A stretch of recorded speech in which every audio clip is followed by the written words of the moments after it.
we don't fully yet appreciate the impact Shark Tank India has had on the spirit of entrepreneurship in India. All these companies that are coming through Shark Tank, as well as getting inspired to build because of what they saw on Shark Tank, is cumulatively going to move the needle for India. What are you looking for when you're sitting there in the tank? I'm there to focus on the founders. I'm there to help them. I'm there to guide them.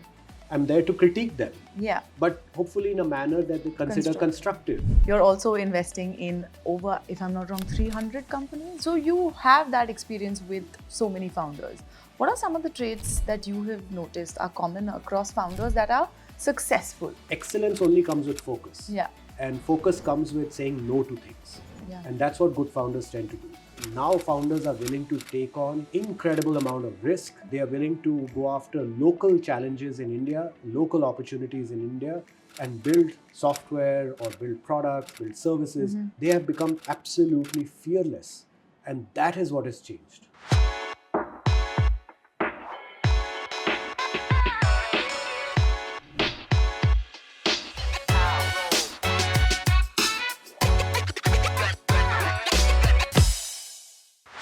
Hello everyone and welcome to another episode of Happy Hour with Fin Cocktail.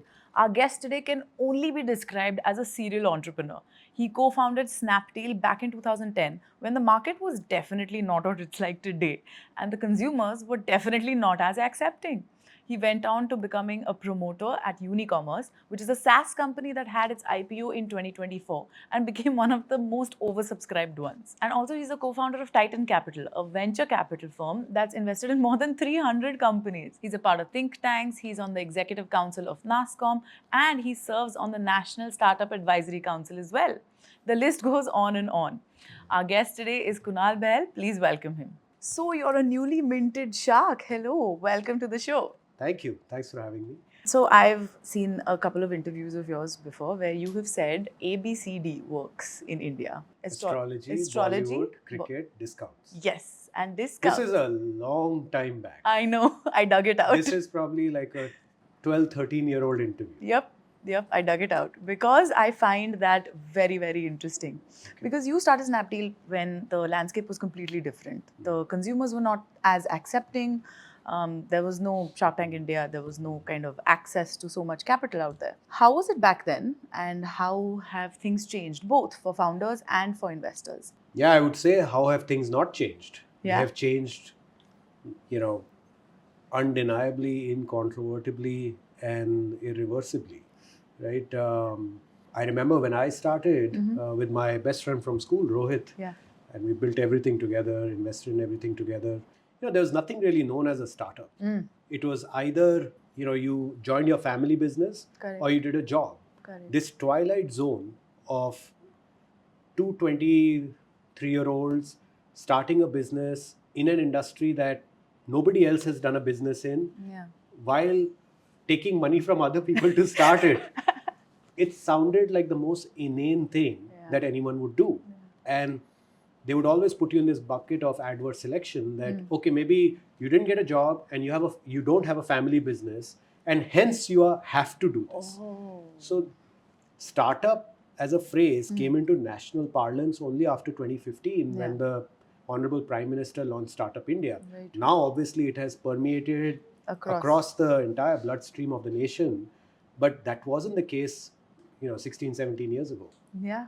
Absolutely. And Shark Tank India, I think, is doing so much for this, where now entrepreneurship is an option. They're like the dream for some kid in a school in a tier 2, tier 3 city. That's an option. That's a viable thing that they're actually wanting to do in the future. I think we don't fully yet appreciate the impact Shark Tank India has had and will continue to have on the spirit of entrepreneurship in India. Yeah. We don't fully appreciate it yet. I started appreciating it when I was on set this time and meeting founders from the farthest corners, the least known parts of our country. Wow. And you saw that irrespective of whether they have a college education or a school education, whether they came from money or not, whether they had a technical know-how or didn't, it seems like they are unstoppable, they're undeterred. And this is yet a recent phenomenon. So now I always think about like, where is the ball going, right? Now, fast forward 5 or 10 years, you imagine how many of them would have started up, how many of them would have become big companies, and how much employment they would have created. And all told, I think all these companies that are coming through Shark Tank, as well as getting inspired to build because of what they saw on Shark Tank, is cumulatively going to move the needle for India. 100%. Shark Tank India has been a great catalyst for this movement and kind of just pushing us forward. So let me ask you the most obvious question. What are you looking for when you're sitting there in the tank? You know, I feel that being a shark or a judge, whatever you want to call it, in Shark Tank India is a great responsibility. It is. Right? I think everyone thinks, oh, you're going to get all this visibility and all this attention. But with all that attention also comes a great sense of responsibility.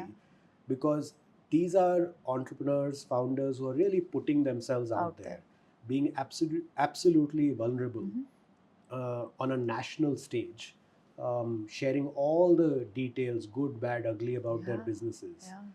And so for me, I tend to focus more on just the founders. Okay. Right? Usually there's a lot of chatter going on. There's a lot of chatter going on, and there's a lot of poking and prodding that's happening. I tend to not bother myself with it. I tend to focus. I'm there for the founders. I'm there to focus on the founders. I'm there to help them. I'm there to guide them. I'm there to critique them. Yeah. But hopefully in a manner that they consider constructive and helpful. And in some cases where I like the company, where I like the founders, where I like the valuation, and where I like the ability to get decent ownership, decent skin in the game, I will go in and I will be their partner for the next 10, 15 years. Nice. I like that. You're also investing in over, if I'm not wrong, 300 companies. You've already gone through that. But over 13 years, so it's not like I started 2 days ago and then suddenly, or 2 years ago, suddenly invested. So it's like 20, 25 companies a year for 13 years. So you have that experience with so many founders. What are some of the traits that you have noticed are common across founders that are successful? I would say there are just a couple of key traits. Obviously, the list is long. Of course. But if I were to really be pushed into saying one or two things, I would say the first is just clarity of thought. Okay. They are extremely clear about what they're building. They have extreme amount of focus. They don't tend to get distracted because someone said, you do this also, this is an adjacency, why don't you, this is hot, like why don't you try something, do a small project here, put 2 people on this, right? Like, they don't give in to those things, right? They are just like, no, this is my focus, this is what I will do, this is what I will make successful. Because, excellence only comes with focus. And focus comes with saying no to things. And that's what good founders tend to do. And the second thing I would say is resilience, because while from the outside we tend to see the journey of entrepreneurship of someone who's been successful as, okay, they started here and they're here and it went like this. But actually it went like up, down, left, right, turn, right? And then maybe they got there. And those stories are often not told because only the stories of celebrating euphoric success are told. And I feel that through Shark Tank India, a lot of such stories are also being told. We as sharks are sharing the stories of when we fell, right? But the greatest glory is in not ever falling. The greatest glory is rising every time we fall, right? And I think that is one of the big inspirations that Shark Tank India provides the many entrepreneurs out there. So I would say like clarity of thought and having the resilience to go past those bottoms of the abyss that you will encounter many times in your journey are probably 2 key attributes. You've also been a massive vocal advocate of the startup India scene. I believe you're also on the advisory council for our country. For the startups, Now that we've talked about the founders, let's look at it a little bit on the industry side. Where do you see the next 5 to 10 years India progressing? In which sectors? And where do you see challenges come up? I often say that India is a land of mouth-watering opportunities and eye-watering challenges. I read that. Right? So, but what has changed in India now is that there was a time where founders didn't want to get into the eye-watering challenges part, and they wanted to, because also the market was smaller, there were less internet users, less capital available, so they went for the low-hanging fruit, which is let's build the X for India. If a business model has worked somewhere else in the world, let's Replicate bring it here, because that's easy to, you're not taking business model risk, you're only taking execution risk. And there will likely be investors to fund it because there is a comparable that this business has worked elsewhere. That has changed. Right now, founders are willing to take on incredible amount of risk. They are willing to go after local challenges in India, local opportunities in India, and build software or build products, build services around that. And not only that, you're seeing founders in not just Delhi, Bombay, Bangalore, but in the smallest towns of India, build in India, but for the world. They're willing to take on global companies. They're saying, hey, I can build the same product, I can build it cheaper, and hence I can provide better value to customers. They have become absolutely fearless, and that is what has changed. That's incredible. If you were starting out today, instead of back then, what industry would you choose and how would you do it?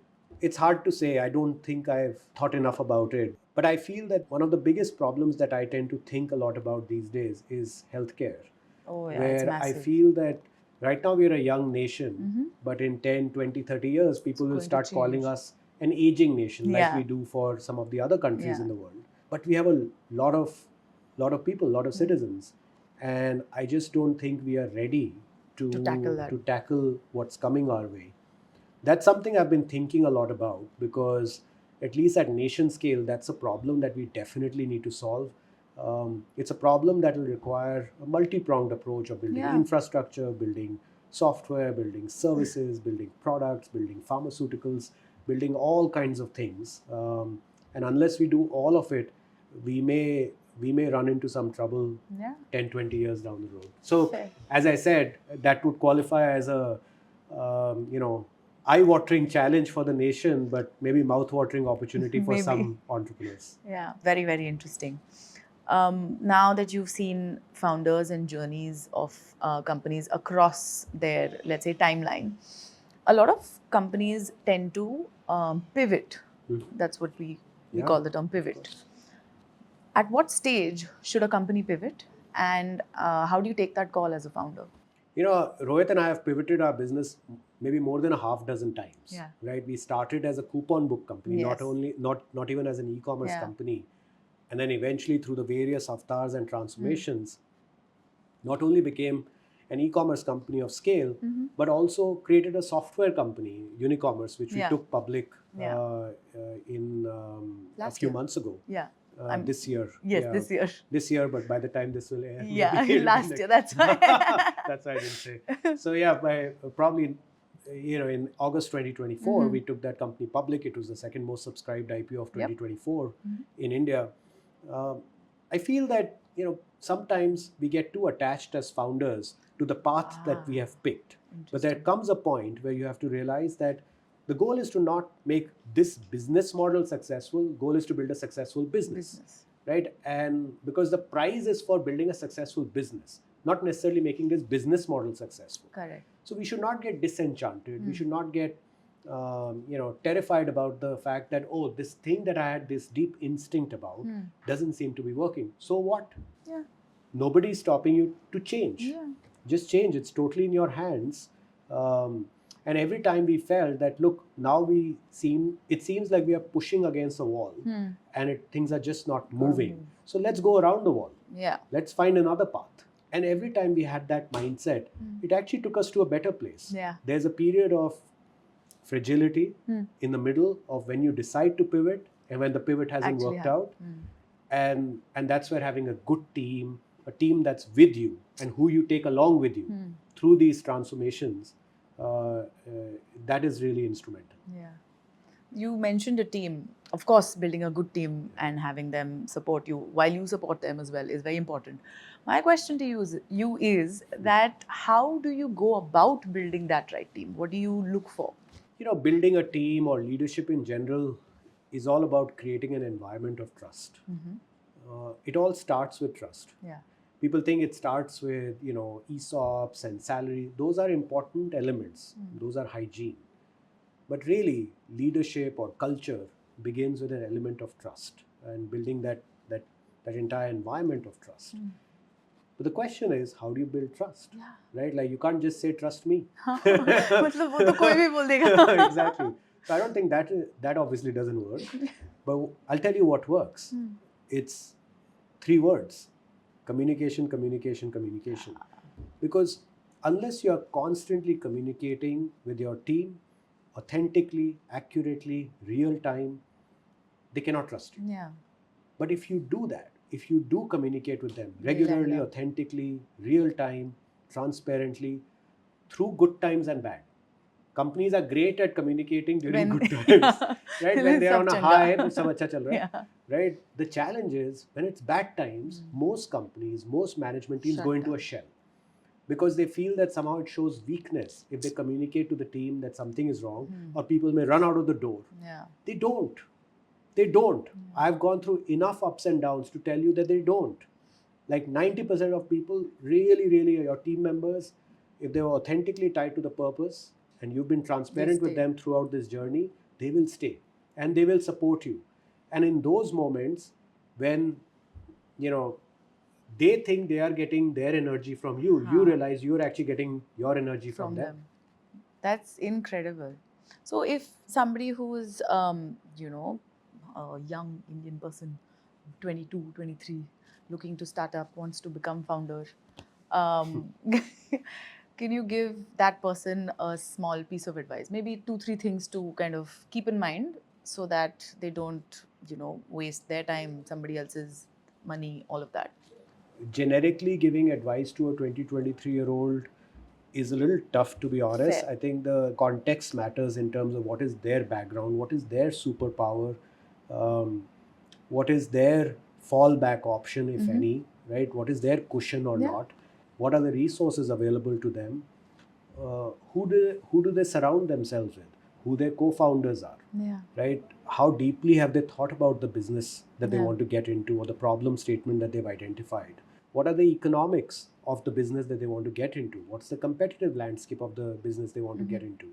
So I feel that outside of saying, pursue your passion and go for your dream, etc., which you'll hear a dime a dozen times, I feel the devil is always in the details. So whenever a young person approaches me, I tend to be a little shy of giving them, overarching sort of platitudes and advice which is generic in nature. I'd rather try and understand what's going on.